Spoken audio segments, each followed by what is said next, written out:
Lily, they're taxiing now.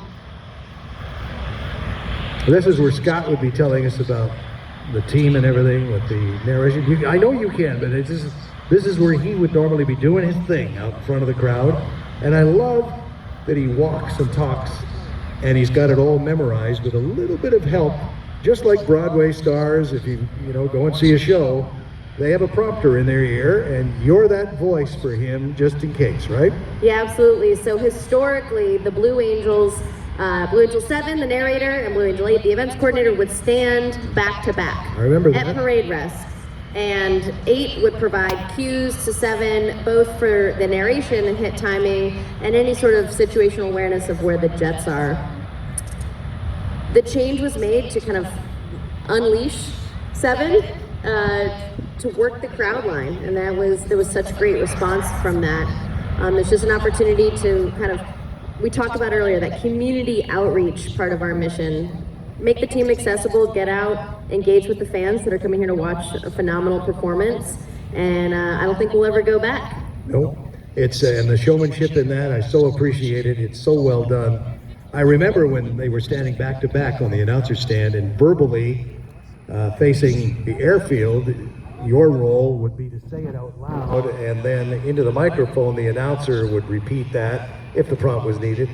Now it's all done with an earplug, just like it would be on Broadway with a small little implant in the ear, and away you go.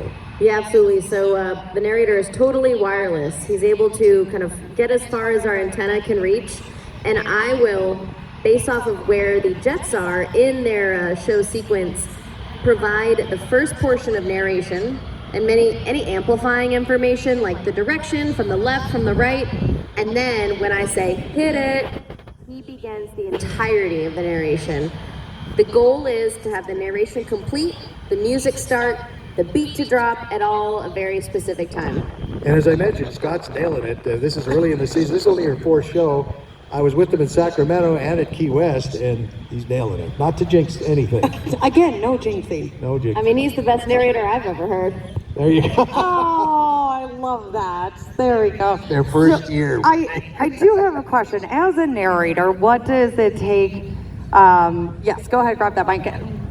What does it take to memorize? I mean, what's the homework behind it for you in this role? A lot of time talking to myself in the shower, a lot of time talking to myself in the mirror, a lot of time pacing around the room that I had in El Centro, a lot of time walking around the squadron, and a lot of time with number 8 here, practicing giving me the hits, and also had the privilege of working with Mr. Rob Ryder. For anybody that recognizes that name, he came out and gave me some good coaching, some instruction on how to enunciate for our particular scripts. So just like we said before, a lot of practice. I should point out that Rob is an honorary Blue Angel. There aren't very many of those. And our sound provider here today, Jay Rabbit down on the sound booth, is also an honorary Blue Angel. Hi, everybody! And the solos as well.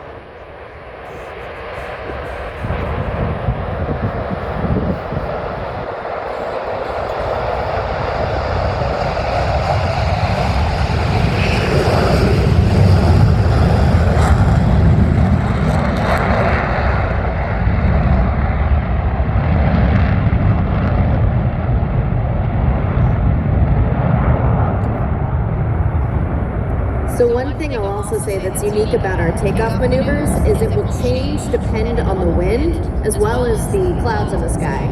So a part of my job is to listen to the radios. If anything changes, I want to provide him with the real-time feedback so that he can adjust. And number 4 knows how to use the rudder pedals. That was pretty impressive to see that scooch over and into the slot.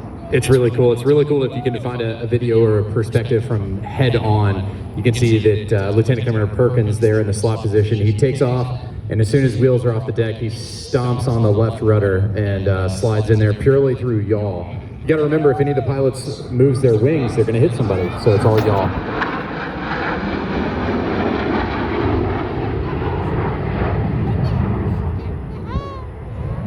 And as we've watched that move off to the left, the solos are suddenly on the runway, ready to go.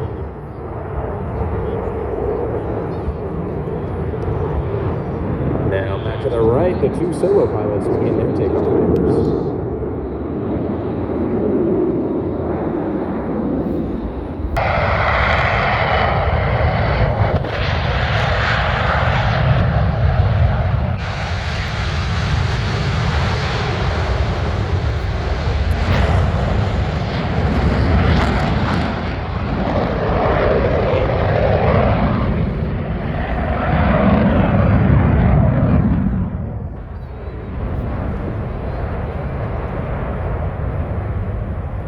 and it's just so impressive. And that sink rate on the roll is like, geez. But he's got the power. And you said there'd be no emotion without the music. Oh, yes. Love that. So one of the questions on the diamond takeoff, I see the smoke coming on and off.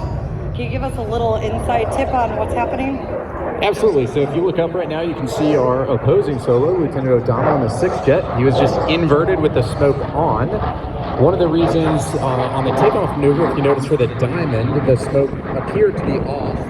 With the engines in afterburner, it simply doesn't generate the smoke. So that even if you have the smoke switch on, the afterburner will essentially blow the smoke out, and you will not get that trail. The other reason, as we watch as the diamond comes around here from the right, the other reason.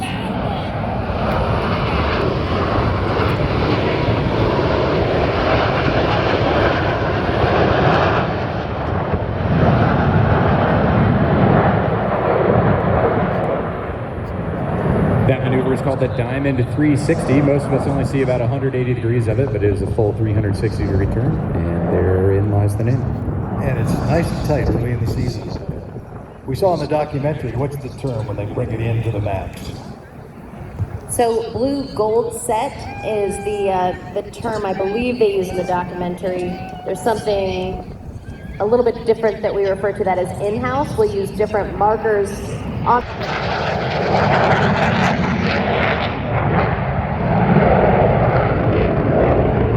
So clearly the center marker is well positioned. There was no problem with that. Nothing had to be moved around.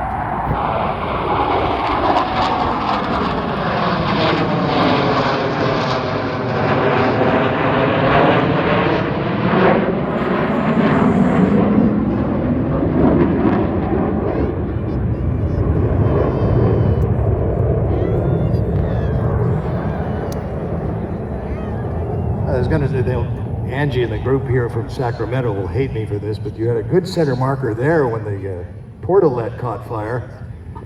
It's a long story. It was Just something before. to see for sure. It was something to see. There was quite a delay there.